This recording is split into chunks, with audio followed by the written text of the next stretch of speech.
अगर आपके जोड़ों में दर्द रहता है, अगर आपके जोड़ों में सूजन या अकड़न की समस्या रहती है, तो आपको रूमेटॉइड अर्थराइटिस यानी गठिया की बीमारी हो सकती है। आज की इस वीडियो में हम जानेंगे एक मेडिसिन के बारे में जिसका यूज गठिया के इलाज में और कई अन्य बीमारियों के इलाज में किया जाता है। नमस्कार दोस्तों, मेडिकेशन नॉलेज में आपका स्वागत है। आज हम बात करेंगे टैबलेट HCQS के बारे में और जानेंगे इसकी कंपोजिशन क्या है, यह हमारी बॉडी में कैसे काम करती है, इसे यूज़ करने के क्या क्या फ़ायदे हैं, इसे यूज़ करने से क्या साइड इफ़ेक्ट्स हो सकते हैं, वे कौन कौन सी कंडीशंस है जिसमें आपको इस टैबलेट का यूज़ नहीं करना चाहिए और इसे यूज़ करते समय आपको क्या क्या सावधानियाँ बरतनी चाहिए। आइए शुरू करते हैं। टैबलेट HCQS 200 mg, 300 mg और 400 mg की स्ट्रेंथ में मिलती है। इसका मेन इंग्रेडिएंट होता है हाइड्रोक्सीक्लोरोक्विन, जो कि एक एंटी इन्फ्लेमेटरी, एंटी मलेरियल और disease modifying anti rheumatoid drug है।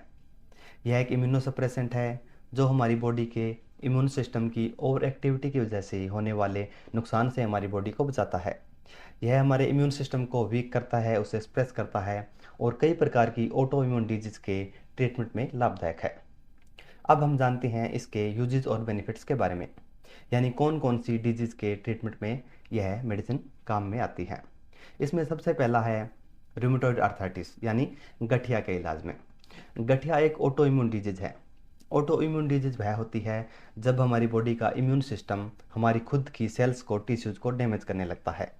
इसमें जोड़ों में दर्द होना, सूजन होना और अकड़न होना ये सिम्टम्स दिखाई पड़ते हैं।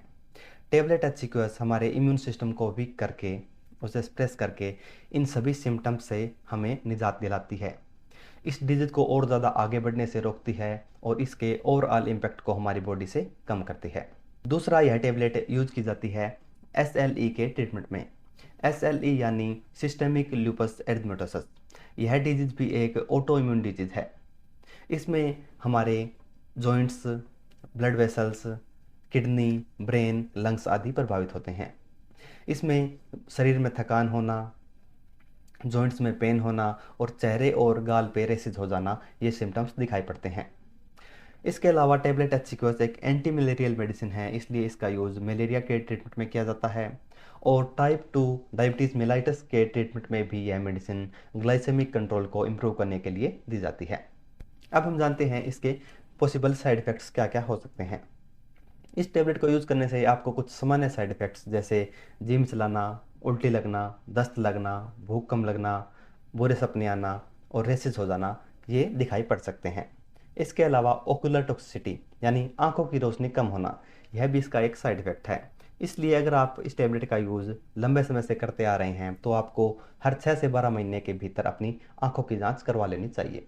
कॉन्ट्राइंडिकेशंस की बात करें, यानी वे कौन कौन सी कंडीशंस हो सकती है जिसमें आपको इस टैबलेट का यूज़ नहीं करना चाहिए और यूज़ करने से पहले डॉक्टर की सलाह अवश्य लेनी चाहिए। इसमें आता है हाइपर सेंसिटिविटी, यानी अगर आपको इस टैबलेट के मेन इंग्रेडिएंट हाइड्रोक्सीक्लोरोक्विन से एलर्जी है या आपको क्लोरोक्विन से एलर्जी है, तब आपको इस टैबलेट का यूज़ नहीं करना चाहिए। अगर आपको आंखों की डिजीज़ मैकुलोपैथी है, तब भी आपको इस टैबलेट का यूज़ नहीं करना चाहिए।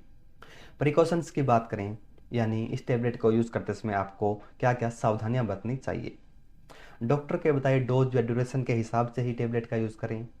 इस टैबलेट का इफेक्ट आने में आपको कुछ सप्ताह या महीना भी लग सकता है, इसलिए अपनी मर्जी से इसे बंद ना करें।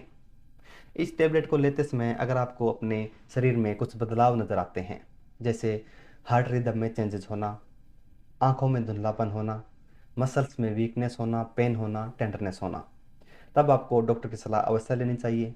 अगर आपको अपने व्यवहार में कुछ बदलाव नज़र आते हैं, जैसे चिड़चिड़ापन होना, घबराहट महसूस होना और सुसाइडल थॉट्स आना और आपको लगता है कि आप डिप्रेशन में जा रहे हैं, तब भी आपको डॉक्टर की सलाह अवश्य लेनी चाहिए। यह टैबलेट आपके इम्यून सिस्टम को वीक कर देती है, उसे कमज़ोर कर देती है, इसलिए अन्य प्रकार के इन्फेक्शन होने का खतरा भी बढ़ सकता है। इसलिए आपको यह टैबलेट लेते समय हाथों को नियमित रूप से धोना और अपने आसपास साफ सफाई का विशेष ध्यान रखना चाहिए ताकि आपको अन्य किसी प्रकार का इन्फेक्शन ना हो। धन्यवाद दोस्तों, आज के लिए इतना ही। मिलते हैं नेक्स्ट वीडियो में।